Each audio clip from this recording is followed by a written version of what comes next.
আজ তোমরা সংখ্যা দিয়ে একটা মজার খেলা শিখবে, নাম তার খেলা। এই খেলাটা শুরু করার আগে তোমাদের একটা চার্ট বানাতে হবে। তারপর খেলাটি কিভাবে খেলতে হয় তা তোমরা শিখবে। তাহলে আমরা এবার শুরু করি।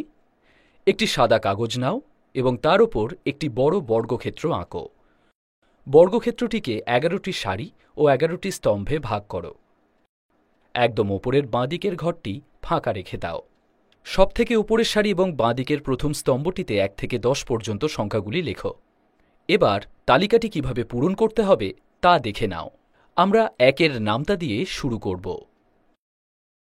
1 গুণ 1 হয় 1, 1 গুণ 2 হয় 2, আবার 2 গুণ 1ও হয় 2।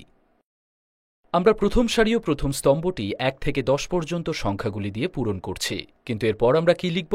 চলো আবার লিখতে থাকি, আর এইভাবেই আমাদের 1-এর নামতা সম্পূর্ণ হয়ে যাবে। এবার 2-এর নামতা। 2 গুণ 1 হয় 2, আবার 1 গুণ 2ও হয় 2, 2 গুণ 2 হয় 4। আচ্ছা, 2 গুণ 3 কত হবে বলো তো? আমরা 2, 4 ও 6 লিখে ফেলেছি। এবার 2-এর বাদবাকি ঘরগুলি পূরণ করো।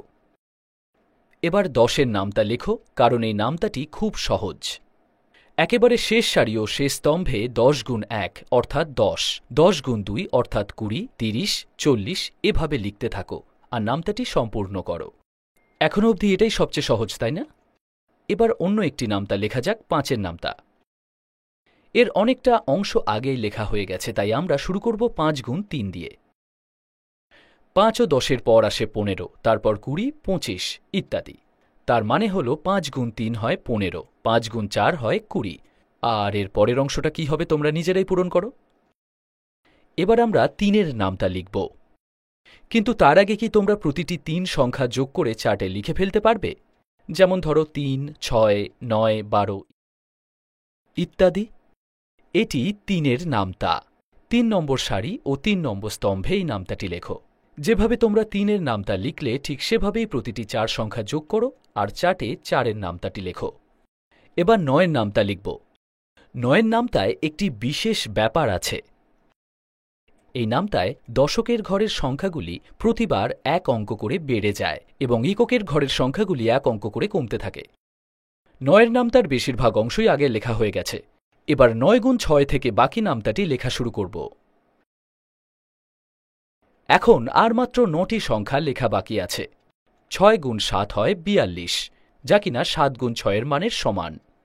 6 গুণ 8 হয় 48, যা কিনা 8 গুণ 6-এর মানের সমান। 7 গুণ 8 আর 8 গুণ 7-এর মান একই, অর্থাৎ 56। আর মাত্র 3টি ফাঁকা ঘর বাকি আছে।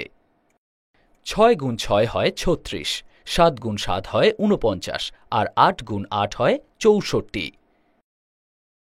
সাবাস, তোমরা সমগ্র চার্টটি পূরণ করতে পেরেছ আর 1 থেকে 10-এর ঘরের নামতাও শিখে নিয়েছ। এবার চলো খেলাটি খেলি।